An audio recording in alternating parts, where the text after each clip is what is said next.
I'll primarily want to talk a little bit about our investment in Queensland today, and also primarily why we're investing so much and the growth that's coming in tourism. But I thought it'd be important just to start off a little bit talking about the company and what we've done. So as mentioned briefly there, Star Entertainment Group was created in 2011 off the back of a demerger with Tabcorp.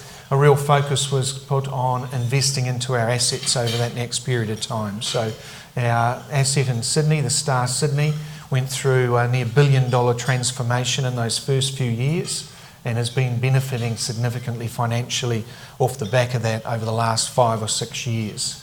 That investment is continuing to expand and to grow. We've got our new Sovereign Room, which is our premium gaming facilities on the property, on the rooftop, opening in about May 2020.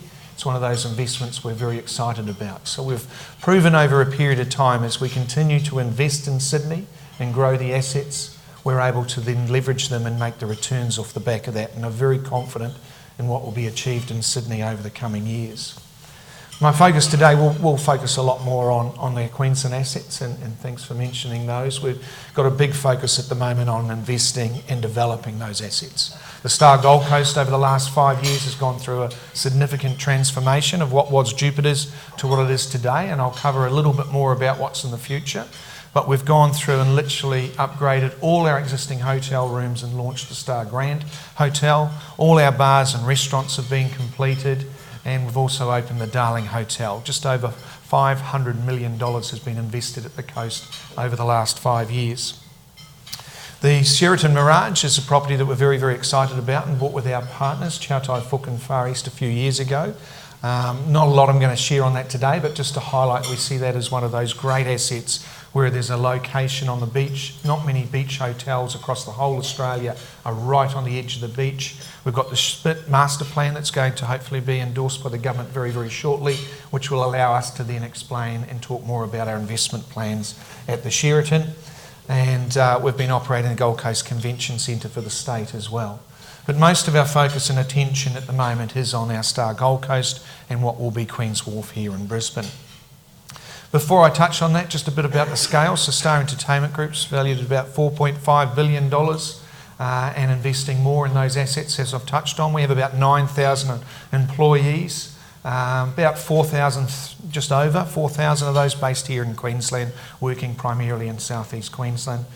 Here in Queensland, we give about $500 million every year goes to local suppliers, and about a similar amount goes to our local jobs that we create. And on top of that, you've got all the indirect jobs these properties create. So really contributing not just to the tourism sector here in southeast Queensland, but creating a lot of jobs broader across the state. And for those that can't recall, Jupiter's, which was the name prior to the Star Gold Coast, opened in 1985. So we've been part of the community here for well over 30 years. Treasury Brisbane, so our property that we operate here today, will actually be 25 next year. So for some people, you may recall when it was transformed and took the heritage buildings that were in pretty average condition 30 years ago, and have looked after them very well over those 25 years, but it'll be celebrating 25. So really what I wanted to touch on in the presentation is, like I said, well, what are we investing in Queensland and why we're investing it here? For us, primarily, we've had an asset at the Gold Coast which allows us to expand and grow, and I've touched on that. It's valued at the moment at around $1.5 billion before we did the upgrade, so you can imagine it's a $2 billion asset today. It's gone through a significant transformation, and we're already pleased to be getting the benefits off the back of the Commonwealth Games, which was primarily a milestone for us to complete that work. And we're now expanding through the next stage, and I'll go through that in detail. But primarily, we have a master plan approved on the island that allows us to expand its footprint.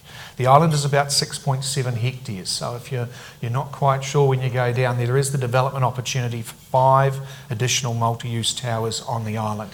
The first one is already under construction. It's the Dorset Hotel, and I'll talk about that more very shortly.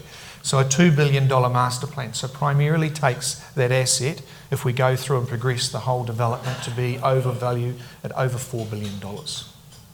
Then of course we've got Queen's Wharf here, which we've talked a lot about over the last few years. And it's nice to be able to be here talking about the fact that it's not going through a demolition and excavation stage. We've handed over to Multiplex. and we're actually really feeling like we're in the construction industry. There's concrete being poured every day. But we're investing about $3.6 billion into that development with our partners, Chow Tai Fook and Far East, as part of being very lucky to be and proud to be successful with the state government's process in 2015 to be able to do Queen's Wharf. But is it a game changer for the city? It's a significant project that will really, on the back of a number of other projects happen in the city, change what we're doing. For us, we value the existing assets, the heritage buildings, the precinct at about $1 billion. So that's a $4.6 billion asset right in the heart of the city that we're developing and working through. Why are we doing all that? Well, it's all off the back of this opportunity to grow tourism, which I'll talk on a little bit more. But I thought I'd just walk through a little bit about the presentation itself in Queen's Wharf, and I'll show a presentation at the end that will show a little bit more detail. But primarily, if you don't know Queen's Wharf, the 3.6 is an investment in not just some new modern infrastructure and hotel rooms, it's about a whole precinct approach. There's about 12 football fields of public realm. So right on the edge of the river, we're a river city, and we can really activate that area. For those that have obviously been here when Expo occurred in 1998, the transformation at the South Bank's been unbelievable. Well, we now have an opportunity to start that transformation on the North Bank side of the river. Very proud that actually we've opened up about 500 metres of public realm between 1 William Street and the Goodwall Bridge only a couple of weeks ago is the first step. The majority of the public realm will come on board when the integrated resort opens in 2022. On top of that, 9 beautiful heritage buildings that we're able to activate and show open to the public. So that's including anything from retail to food and beverage to hotel rooms, great purposes and use of heritage buildings. We relocate the existing casino out. The development will only have the one casino. It's located in the new building. There's a lot of focus on the new infrastructure. About a third of the precinct is being developed. That's where the majority of that $3.6 billion is being invested in 4 new hotels, including bringing new hotels to Brisbane. We've got the Rosewood Hotel, the Dorset Hotel and the Ritz-Carlton all coming part of that development. And why are they so critical? Because they bring with them millions and millions of loyalty customers who stay loyal to their brands. So when you have those brands, they actually bring those customers. For us, there's obviously the heritage walks, the Indigenous walks. We've got a large ballroom for about 1,500 people, lots of entertainment and options, and about 50 bars and restaurants. And the bars and restaurants are really critical because it's about showcasing our produce, our local wine, food and cuisine here. Because if you don't understand the tourism stats, all the stats highlight people look for safe cities, which is what we offer, but they also look for value for money, and regularly in the top 5 is local food, wine and cuisine. Queensland has unbelievable produce, unbelievable food, but not a great reputation for it internationally. We need to shift that. We need to showcase our great products. And of course, the whole development was designed by people, and I see a representative from Coddy Parker here. We wanted to make sure Queen's Wharf was designed by locals and really embraced our subtropical feel in the city. We've done that. It's now being built by locals and will be operated by locals as well. So when you see that up there, and I'll show a video, it is very exciting, and I'll do the video at the end. But here on the time frame, just to get you, we're getting closer. So I know it feels like we've been doing a lot of demolition and excavation over the last 2 years. That's correct. We've at the bottom, we've handed over to multiplex. We are now in the development stage. In 12 months, we will be back at George Street level. So we've gone down 23 metres and we're back on that plane. Throughout most of 21 is where you'll really start to see the building come out of the ground. The arc, which is at the front of the building, which wraps around the building very similar to how the Brisbane River wraps around our city, will be the first part that people see. So primarily that beautiful arc at the front in 21 will come out of the ground. By the time we're getting to 22, all the towers on George Street are coming above the same level as where the sky deck will be located. They will be putting the sky deck onto the rooftop of the facility, and we'll be doing a significant amount of internal fit out. Anywhere between 2,000 and 2,500 people will be working directly on that site in 22. In 22, we'll also be starting to recruit the majority of the 8,000 employees that will be needed to operate. So that's only 2.5 years away from primarily the major part from a construction and a job creation, and only 3 years away, literally nearly to the day, from when we'll be opening at stage 1. Stage 1 will open with primarily all the new integrated resort facilities. So that's 3 of the 4 hotels and all the bars and restaurants that are associated, the public realm, the bridge connection to South Bank will all be completed in stage 1. And then about 6 months later, the Rosewood Hotel and more of the food and beverage will open. So a very, very exciting time frame. I'll touch on very quickly Gold Coast. If you haven't seen it, you can see the before shot and the after shot. That's a shot of the Darling Hotel when it opened in March 18. It gave us a real milestone to complete before the Commonwealth Games. We see it as one of the most luxurious hotels that are in Queensland today. The feedback we're getting from our international guests who come to the property has been fantastic and has really added a lot of value. We host a lot of functions, so since obviously there we've had the Logies at the property a couple of times. We're very much involved in driving major events like the Magic Millions on the Gold Coast and supporting major events there as well. Where is it transitioning? So this is a shot of the new first multi-purpose tower on site. It's already under construction. It'll open in February 22. It'll have a 315-room Dorset hotel. It'll be the first Dorset hotel, not just in Queensland, but in Australia. It's a Partners hotel brand from Far East and has large reach across different parts of Asia. And that'll complement our existing hotel offering. It'll also be the first time that we offer serviced apartments on the island, which literally is obviously a very popular product throughout the Gold Coast. So for us, we go from having 2 hotels with 650 rooms on the property to having our 3rd hotel plus service apartments and a total number of accommodation between 12 and 1,300 units. Twice the capacity to meet that demand that's coming. Off the back of the success of the first tower, we've actually also in pre-sales now for the second tower. The second tower, very similar, will have a 200 to 250 room 5-star hotel brand, which we're in negotiations with at the moment, as well as more serviced apartments. Depending on pre-sales and how that progresses, that development could start as early as late 2020. So we really wanted to touch on, as you can see, we're going to potentially have $9 billion worth of assets here in Queensland. And why are we investing so much in that infrastructure? Well, clearly there's obviously the capacity needs, so we know that we need more hotel rooms. It's been a key for us, say, at the Gold Coast for the last 6 years. Every December, January, we're full. We don't have enough capacity to meet current demand. So there was some demand pressures there already, but also there's clearly more supply coming out of different parts of the globe, and particularly out of Asia and China. And that growth is going faster than I think anyone can ever imagine.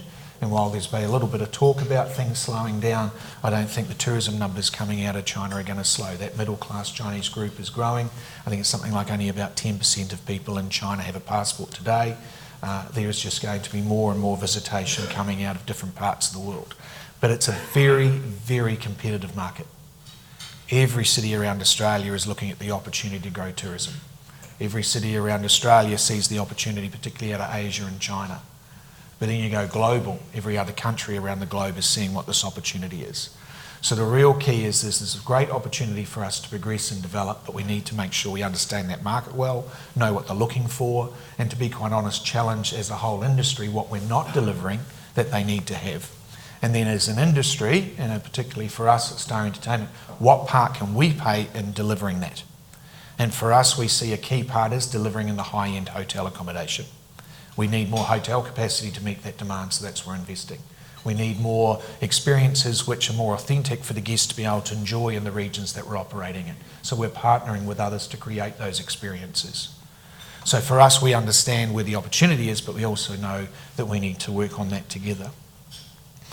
So just on some of the stats side, this slide here talks about the growth since 2018, but if you go back to say 2012, that number showed about 5.4 million people.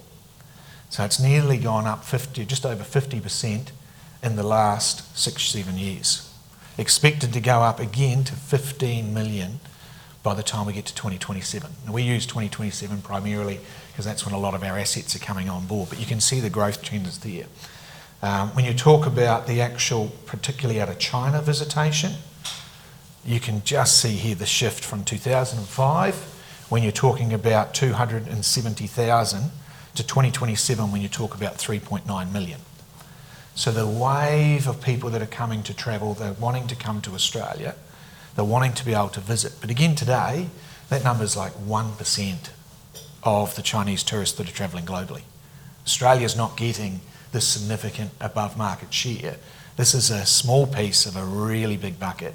And if we outperform and we do better, it can actually exceed these numbers. So that's what gives us a lot of confidence. There's a lot of growth coming out of Asia, particularly China. The trends are really strong, but all the other components around where is it's likely going to go, it's going to be sustainable for a long period of time. They also spend a little bit more. So this is a slide just talking a little bit about the spend when you look at it. So from different markets, and these are all very profitable markets for us, but you can sort of see when you look at China, the average spend for the customer when they come here for their 7 to 10 days is significantly higher. So growth market targeting those projects. But when I talk about what we need to deliver, and this is where I want to focus a little bit more, is we are creating unique experiences which they want to travel. They're not coming here to not experience Brisbane. They're coming here because they want to experience what's great about this city. Cities that they travel around the world are very much like most other tourists that they travel. They look for cities for where they have friends, they have families, they have international students. We are growing populations here in Brisbane and Gold Coast. We have more international people living here and calling it home every day. All of those dynamics means that this city and this region is very attractive for those markets. So that's partly why we're investing in South East Queensland. We also know that we can build the assets that they're looking for from a tourism perspective, which you've heard us talk about. So for us, the bigger challenge is how do we actually as an industry work more collectively together?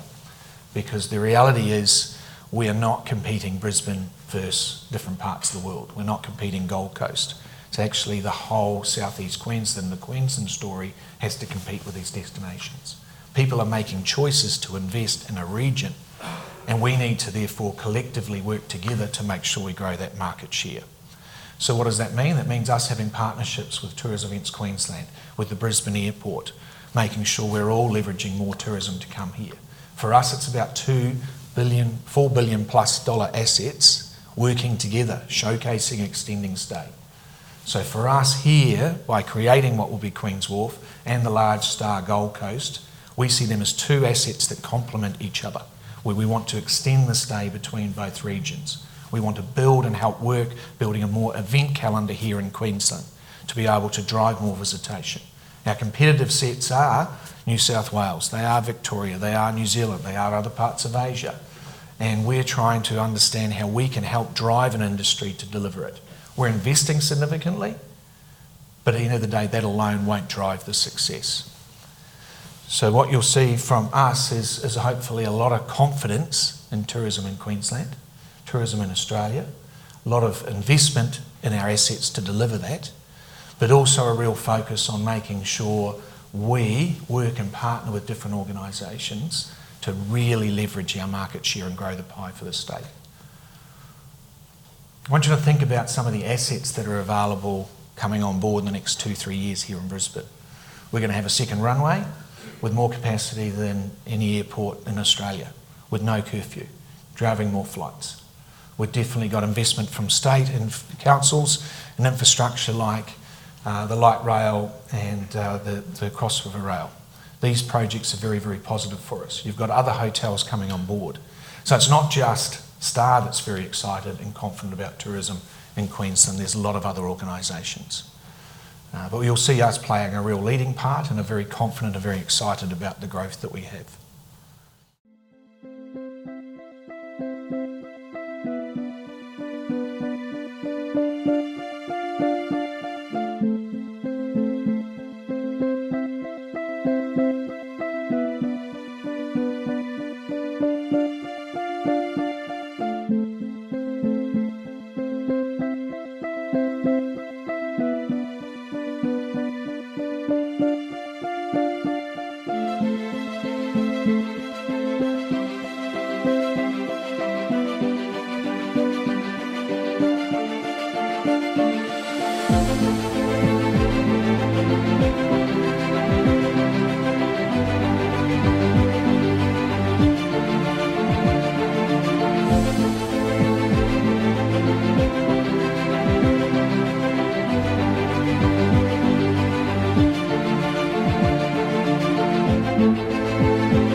All right, so hopefully you can sense from that when we talk about building luxury assets, nice assets, but assets that really reflect our city.